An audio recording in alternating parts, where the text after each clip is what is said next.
Selamat pagi para pemirsa Radio Pramera. Ini adalah pertemuan yang sangat baik saya pikir, ya. Di mana kami diundang oleh Pramera dalam rangka untuk menyampaikan informasi terkait hal-hal yang memang masih perlu banyak yang harus didiskusikan.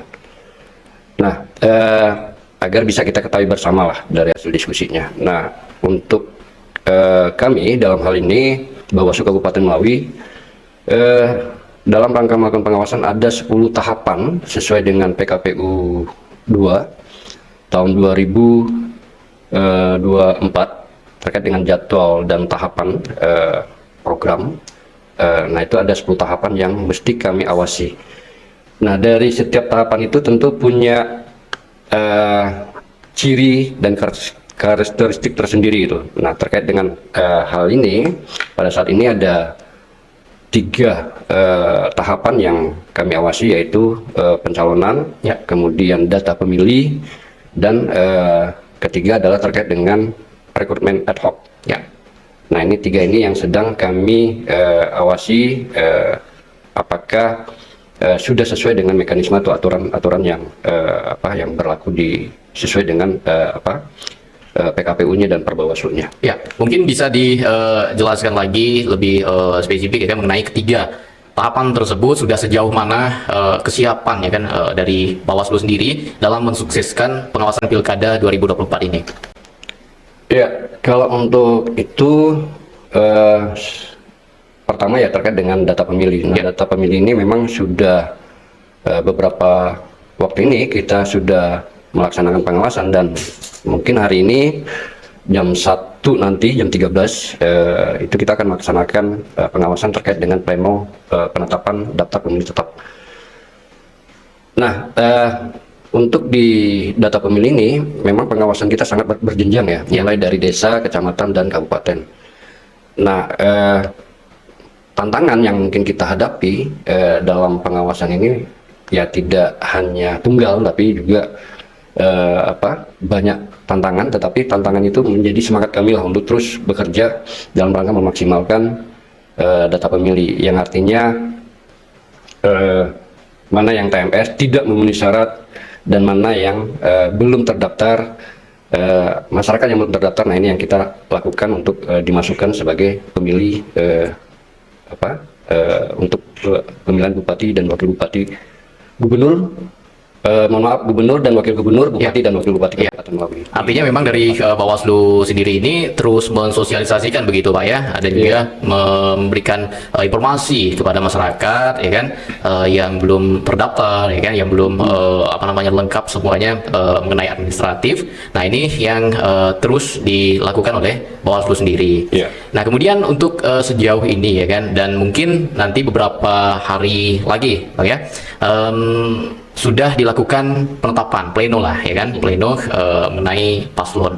Nah, sudah ada atau mungkin sejauh ini ada laporan ya kan yang masuk ke Bawaslu Kabupaten Melawi atau bagaimana? Ya, sebelumnya kita jelaskan juga bahwa untuk periode kali ini kami lebih cenderung kepada pencegahan terjadinya pelanggaran, baik itu pelanggaran administrasi ataupun pidana. Nah, termasuk sengketa ya. Nah, ini juga yang kita sengketa dan kode etik lah. Nah, ini yang menjadi sasaran kita untuk terus-menerus kita lakukan himbauan kepada setiap pihak gitu kan, yang kita anggap rawan dalam rangka untuk melakukan pelanggaran terhadap aturan-aturan yang sudah ditentukan oleh pemerintah sendiri gitu kan. Nah, artinya memang untuk sejauh ini masih belum ada laporan atau ditemukan pelanggaran-pelanggaran yang terjadi di Kabupaten Melawi? Tidak juga demikian gitu kan. Nah, tetap ada laporan, hanya kan dalam hal ini tentu kita melihat kajian lagi gitu. Apakah laporannya bisa ditindaklanjuti atau sesuai dengan aturan dan mekanismenya, ya mau tidak mau harus kita hentikan gitu kan. Tapi kalau ditanya ada nggak laporan, ya ada. Ada. Sudah sejauh ini mungkin bisa digambarkan juga berapa laporan yang masuk ya kan di Bawaslu Kabupaten Melawi? Ya, kalau hari ini kita baru dapat ya kemarin ya kemarin dan hari ini lah. Ya, artinya ada 2 laporan. 1 sampai 2 laporan begitu Pak ya. Dan untuk jenis laporan ataupun pelanggaran yang mereka laporkan ini seperti apa? Apakah dari segi administratif atau dari apa namanya pelanggaran-pelanggaran yang lainnya? Seperti apa? Ya, ini terkait dengan netralitas lah ya. Netralitas ASN. Ya nantilah itu.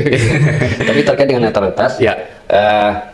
yang artinya kami masih dalam usaha untuk melihatnya lagi lah. Tapi sesuai dengan mekanisme Perbawaslu 8 gitu kan. Mau kita, mohon maaf bukan 8 ya, 9 ya. Ya. Nah ini yang mau kita lihat lagi apakah dia masuk atau tidak gitu kan. Terkait dengan pelanggarannya. Artinya memang masih dikaji lagi ya kan, apakah memang laporan ini bisa lanjutkan atau memang tidak memenuhi syarat ya kan. Nah, kemudian untuk syarat-syarat dari pelaporan tersebut, nah mungkin bisa dijelaskan kepada masyarakat ya kan, apabila mungkin menemukan pelanggaran-pelanggaran yang terjadi selama tahapan atau proses pilkada di Kabupaten Melawi ini. Nah, bagaimana sih alurnya ya kan untuk masyarakat ini bisa berpartisipasi juga, ikut berperan juga dalam mendukung tugas Bawaslu dalam pengawasan pilkada ini. Mungkin bisa dijelaskan juga. Iya, nah yang pertama saya sampaikan juga bahwa dalam kaitan ini ada 2, yaitu ada temuan, ada laporan. Ya. Nah, gitu. Nah kalau temuan sih, ya artinya kita sudah bisa menindaklanjuti gitu kan. Tapi kalau laporan ya tentu harus ada mekanismenya juga gitu kan. Tidak ujuk-ujuk melapor lalu kemudian ini harus ditindaklanjuti oleh Bawaslu. Ya. Nah juga seperti itu gitu kan. Harus dikaji terlebih dahulu ya kan. Ya artinya si pelapor ya. Haruslah pelapor datang ke Bawaslu membawa bukti keterangan gitu kan. Karena kalau hanya bentuknya saja, alatnya saja yang dikirimkan ke kami, ya tentu kami akan sulit untuk mendalami ini kapan kejadiannya gitu kan. Kemudian siapa saja yang ada di situ. Ya. Nah itu kan harus kita tahu detail sekali gitu, karena itu terkait dengan kepastian. Ya. Nah jangan sampai lalu kemudian kita salah dalam mengambil langkah gitu kan secara hukumnya. Nah, terkait dengan hal itu ya kan, artinya memang untuk pelaporan sendiri kita harus lengkap juga Pak ya. Baik itu berupa gambar ya kan. Nah, lebih bagusnya disertakan juga video ya kan. Nah, untuk memastikan keaslian ataupun memang hal tersebut benar-benar terjadi begitu. Nah, tapi di masyarakat ya kan, kita tahu sendiri di masyarakat ya mungkin ada keterbatasan teknologi juga ya kan. Nah, bagaimana Bawaslu menyikapi hal tersebut? Apakah mungkin ya sewaktu ada laporan nih ya kan, sewaktu ada laporan. Nah, apakah Bawaslu langsung turun ke suatu daerah tersebut untuk bahasanya menginvestigasi. Nah, terkait dengan pelanggaran tersebut, bagaimana penjelasannya? Ya, kalau artinya masyarakat yang melapor itu sudah lengkap, tentu kita akan ada tindak lanjut lagi gitu kan. Nah, tindak lanjutnya adalah itu nanti akan diplenokan tingkat kami. Kemudian dari pleno itu apakah kami harus turun ke lapangan untuk melakukan investigasi lebih mendalam, atau hanya cukup memanggil para pihak yang diduga melakukan pelanggaran. Nah, sesuai dengan mekanisme yang sudah diatur oleh kami lah gitu kan, oleh peraturan Bawaslu-nya. Nah, artinya memang ketika ada laporan dari masyarakat, dari Bawaslu sendiri, sahabat Ramera, cepat ya kan, cepat tanggap, menindaklanjuti hal tersebut, nah mengkaji hal tersebut ya kan. Nah ini sahabat Ramera juga perlu ya berperan aktif juga dalam mensukseskan dan mendukung ya kan peran Bawaslu sebagai pengawas dalam pilkada di 2024 ini.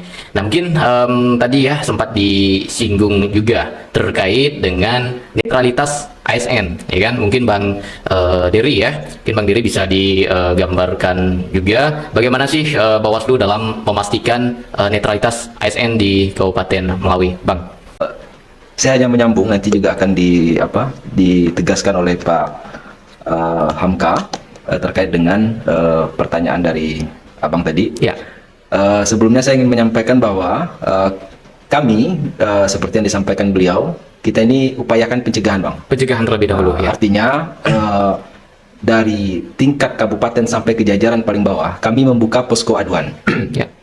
tujuan dari posko aduan ini untuk mempermudah masyarakat dalam hal terjadi persoalan atau pelanggaran terhadap dugaan pelanggaran netralitas ASN, tahapan daftar pemilih, tahapan pencalonan. Nah, jadi kalau seandainya masyarakat ingin melaporkan, kami juga sudah membuka posko aduan di setiap tingkatan di masing-masing kecamatan dan desa. Ya.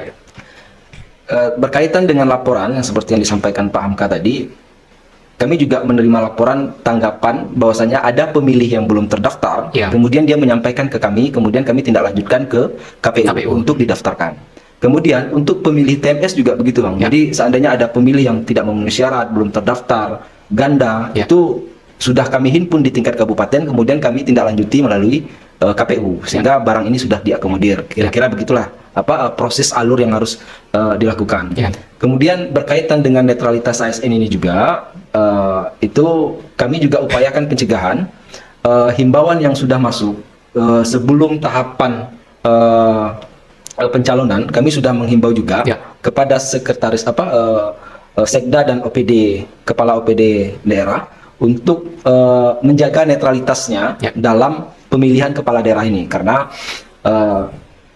netralitas ASN ini sangat disorot, Bang. Ya, betul. Nah, jadi ASN ini mempunyai hak pilih, Ya. tetapi dia tidak boleh aktif dalam mendukung salah satu pasangan calon. Nah, artinya dibatasi begitu. Dibatasi. Ya. Kemudian batasan-batasan yang mereka harus patuhi, Ya. itu yang mengatur bukan Perbawaslu dan juga bukan PKPU, Ya. tetapi di Undang-Undang ASN itu tersendiri gitu. Ya.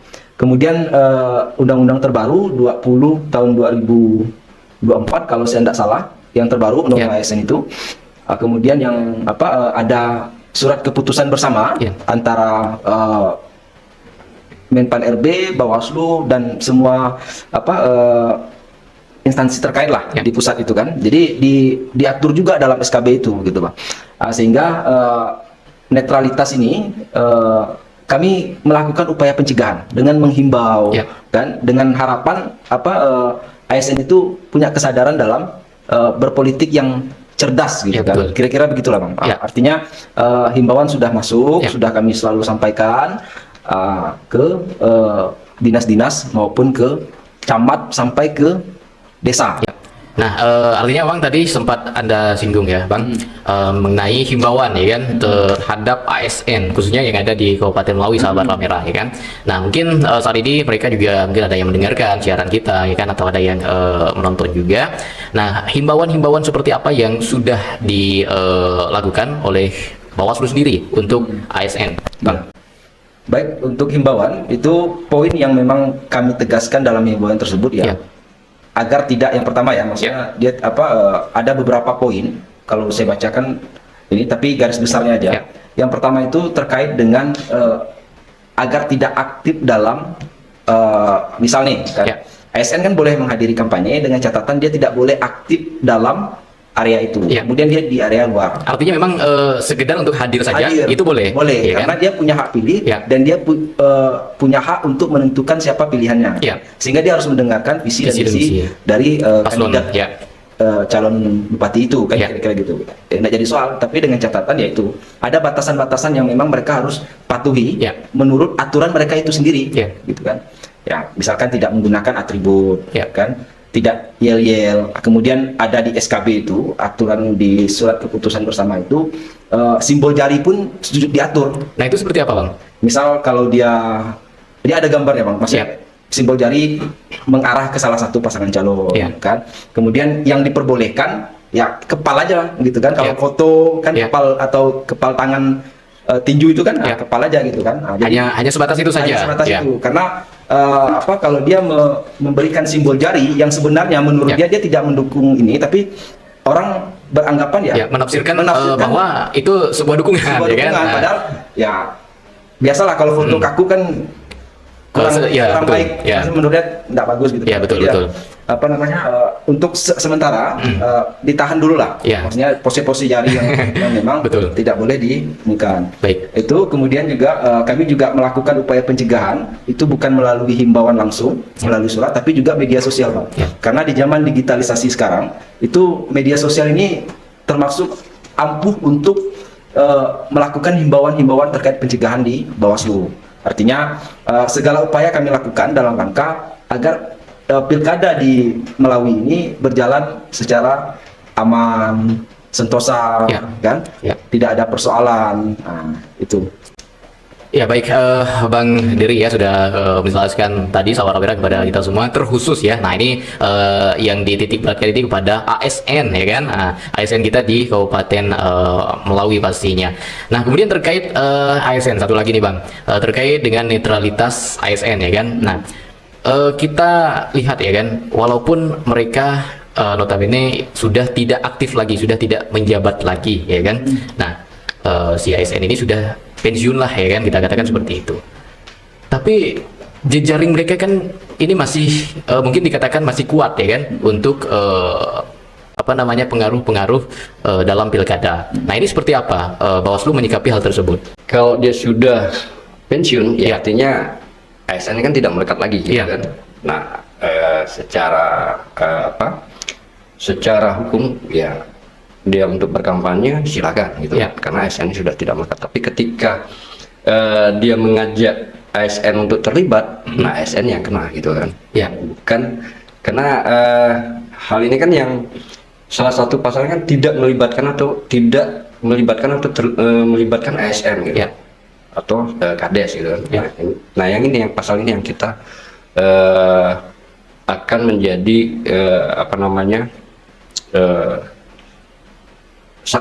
pasal larangan ini yang akan kita selalu sampaikan ke setiap paslon gitu kan. Ya. Untuk tidak melibatkan orang-orang yang dilarang gitu. Ya. Karena dampaknya akan luar biasa gitu. Oke, nah tapi kalau untuk di pemilu sebelumnya ya kan Februari kemarin, adakah temuan-temuan ya kan pelanggaran-pelanggaran yang dilakukan oleh ASN khususnya di Kabupaten Melawi, Pak Angka? Ada sudah sampai ke KSN juga. Ya. Terkait dengan ketidaknetralannya gitu. Ya. kan. Nah itu kan sudah kita sampaikan juga ke Komisi Aparatur Sipil Negara gitu. Ya. Itu sudah kita sampaikan rekomendasinya dan selebihnya kan itu sudah wilayah ranahnya KSN untuk menentukan sanksinya seperti apa gitu kan. Baik, baik. Nah, kita harapkan sahabat Merah ASN ini untuk di Kabupaten Melawi ya secara khusus bisa menjagalah dalam artian ya kan mensukseskan pilkada yang aman dan sejuk pastinya khususnya di Kabupaten Melawi. Dan selanjutnya kita akan membahas mengenai money politik juga Bang. Nah ini yang rawan sekali terjadi di Kabupaten Melawi, tidak hanya di Kabupaten Melawi saya rasa ya kan. Nah mungkin untuk di daerah-daerah lain, daerah-daerah luar ini juga banyak terjadi ya kan. Nah praktik-praktik money politik ini yang banyak terjadi begitu. Nah gimana sih tingkat kerawanan ya kan terkait dengan pelanggaran money politik ini di Kabupaten Melawi. Tapi usai jeda kita akan lanjutkan sahabat Ramera tetap di 100.2 FM Jaya di Udara, semakin dekat di hati.